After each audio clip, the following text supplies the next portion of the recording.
মেয়েরা কি ধরনের পোশাক পরিধান করবে? মাশাআল্লাহ, খুব সুন্দর প্রশ্ন। এ প্রশ্ন আমাদের দেশে নেই। খালি হুজুর সুন্নতি পোশাক, পাগড়ি, টুপি, টুপির উপর পাগড়ি, পাগড়ির উপরে রুমাল, রুমালের উপরে টুপি, জোব্বা, মাশাআল্লাহ ভন্ডামি। পুরুষের সুন্নতি পোশাক নিয়ে কত ঝগড়া, মেয়েদের সুন্নতি নিয়ে কোনো ঝগড়া নেই। এর একটা কারণ আমি খুঁজে বের করেছি, মাঝে মাঝে বলি। সেটা হলো, স্বামীরা চিন্তা করে আমরা সুন্নতি পোশাক পরবো তাহলে জান্নাতে যাব। আমার বউকে যদি সুন্নতি পোশাক পরাই তাহলে ওই বউ জান্নাতে যাবে। যে বুড়িটা আজীবন আমার জ্বালাইছে, বেহেশতে যে আমার জ্বালাবে। কাজে ও দোজখে যাক, আমি বেহেশতে যে একটা হুর পরি নেব। আপনার অবহেলায় যদি আপনার স্ত্রী দোজখে যান, আপনি কোথায় যাবেন? মেয়েদের জন্য সুন্নত এবং ফরজ পোশাক হলো শাড়ি, ইসলামী পোশাক না।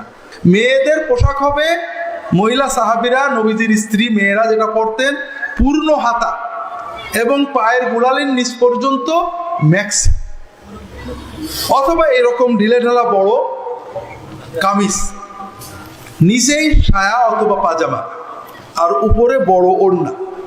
মিনিমাম এই তিনটে পোশাক মুসলমান মেয়েরা সবসময় পরে থাকবেন। বাড়িতে, কর্মের সময়ে। আপনারা বলেন তো, চাদর গায়ে দিয়ে মাটি কাটা যায়, রিক্সা চালানো যায়, আপনার মনে করেন মেশিন পত্রের কাজ করা যায়, কারেন্টের কাজ করা যায়, জড়ায় যায়, ঠিক না? শাড়ি হলো এরকম পোশাক, কোনো কাজ করা যায় না। শাড়ি পরে ঝাড় দিতে যান দৌড় মারবে, হাঁটতে যান দৌড় মারবে, কোন দৌড়ন দৌড় মারবে, ঠিক না? আর শাড়ি পরে মেয়েদের নামাজ হয় না। শাড়ি মূলতই অমুসলমানদের পোশাক।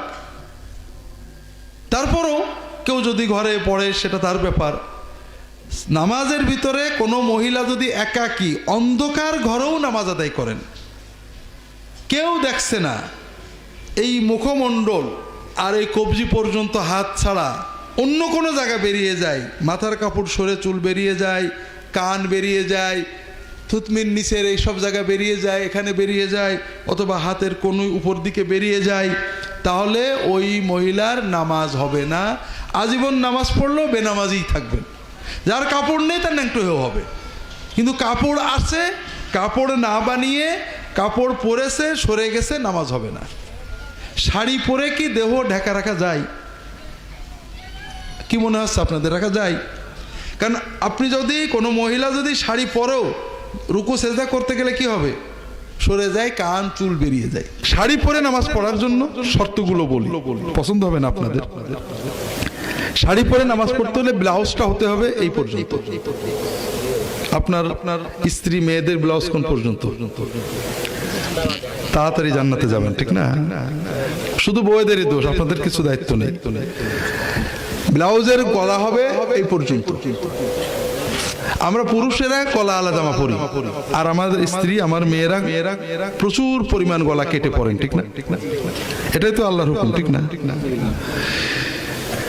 আর যখন নামাজ পড়বেন, শাড়ির উপরে বড় হেজাব, নেকাব, বড় চাদর এমন ভাবে পরবেন যেন মুখটা বেরিয়ে না যায়, মাথার কাপড় সরে না যায়।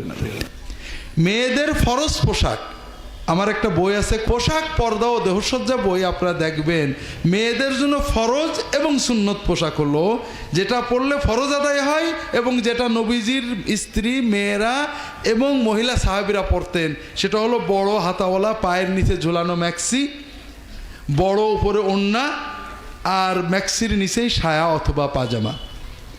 মেয়েরা এই তিনটে পোশাক পরে যদি সালাত আদায় করেন, সালাত হয়ে যাবে। এরপরও মহিলা সাহাবীরা অনেক সময় সালাতের জন্য জিলবাব অর্থাৎ বোরকা পরে নিতেন।